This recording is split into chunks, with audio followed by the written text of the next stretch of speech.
For RCR Wireless News, I'm Sean Kinney, and we're here at IEEE ComSoc's Globecom event. This is one of the organization's flagship events, and we're here with the event chair, Ed Tiedemann. So Ed, thank you so much for taking a minute to tell us a little bit about Globecom. And I really wanted to start by asking you about the theme of this year's event, connecting all through communication. What does that mean? Yeah, well, connecting all through communications is really trying to evoke the Internet of Things, the Internet of everything. And I think you all know for many years we thought about our laptops, our cell phones being connected wirelessly. But now we're in sort of this movement to connect everything from light switches. Of course, we know about thermostats, but refrigerators, all of our house devices, plus then a lot of the devices in the industrial environment. Things such as we've been talking about electric meters, water systems. Our example, a few.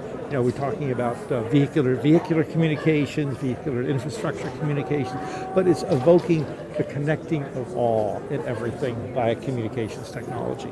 Yeah, and speaking with some of the vendors on site here and looking at some of the demonstrations and listening to the panels, it really is pointed how transformative the Internet of Things promises to be both for consumer and industrial applications. So as the Internet of Things starts to take off and really gain mind share and gain market share, what are some of the things that IEEE is doing to further that goal of connecting all? Yeah, well, IEEE really has a large fraction of it, and a lot of what the Communications Society does is about the dissemination of information in the technical community. This dissemination of information comes in many forms. IEEE Communications Society puts out, I think, over 20 publications. Basically some from those which are heavily refereed journals where you have papers which are peer-reviewed and all before they get published, to ones where there is no peer review and things that are much more timely in nature and all because the peer review process takes a little time to get through to verify the quality of the papers, but that is an information dissemination problem. They also put on, have webinars, tutorials. At the conference like Globecom, we have many technical sessions, and the sessions are in a number of different forms. We have what we call symposium, which are these detailed technical papers being presented. We have keynote speeches. We have 8 keynote speeches here. We have executive forum where we have senior people from companies get out there and talk about, for example, 5G or topical things. Then we have many other forums. We have a forum on public safety, for example. We actually, and then we have a series of workshops and tutorial sessions. So, for example, we had a tutorial on 5G. We're having another workshop on Thursday about LTE in the unlicensed bands, a very topical, controversial topic out there in the industry. But it's a lot of this dissemination, and the dissemination to the technology, the engineering community, who has the ability to understand and go through the technology details. To fully understand it. And Ed, I also wanted to ask you about our location here in San Diego. I've gotten an education at the event about San Diego's role in the global wireless ecosystem. Yeah. Maybe you can expound on that a little bit. Yes, it actually goes back historically quite a bit. In basically the late 60s, Irwin Jacobs and Andrew Viterbi, 2 names that are very well known in the communications area, founded a company called Linkabit. That became sort of the heritage of telecommunications in San Diego.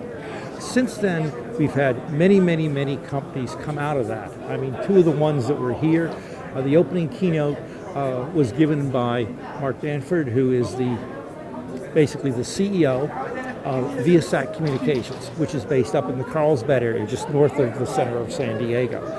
And of course, the most famous of the companies that sort of grew out of Linkabit is Qualcomm, which has a tremendous presence in San Diego worldwide.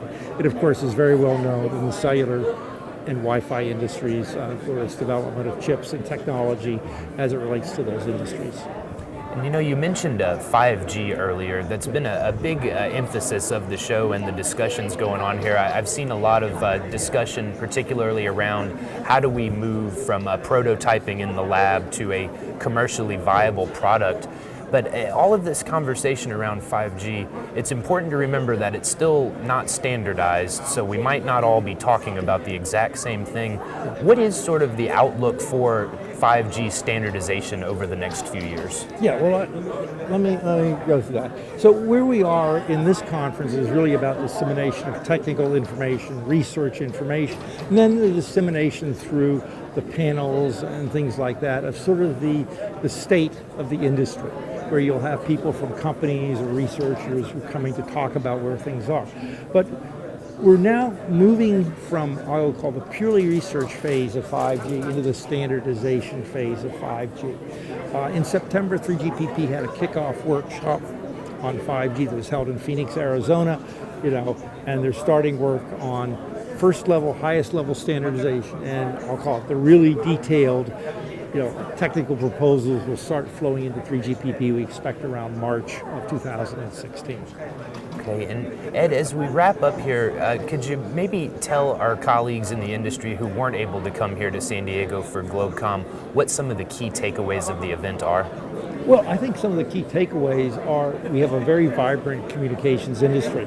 We have a tremendous turnout here in San Diego. Now, maybe that's partially due to San Diego, the great weather, the great scene. We look out here on the San Diego Bay, beautiful location, but it's also the vibrancy and the interest in things such as 5G. We're also seeing, in some sense, a resurgence in interest in satellite communications for delivery of internet services to rural areas, and even Mark Dankford was talking about, satellite delivery into, more than just the rural areas by satellite communications, with the sophisticated technologies that are coming online.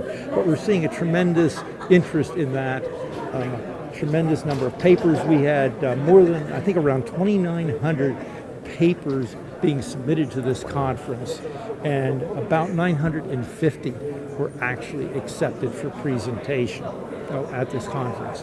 So you can see the large amount of research being generated in this field, and of course, the 950 being accepted means the filtering down to the better papers to actually be presented. Well, Ed, thank you so much for taking us through all the good work that's going on here at Globecom. Okay, thank you very much.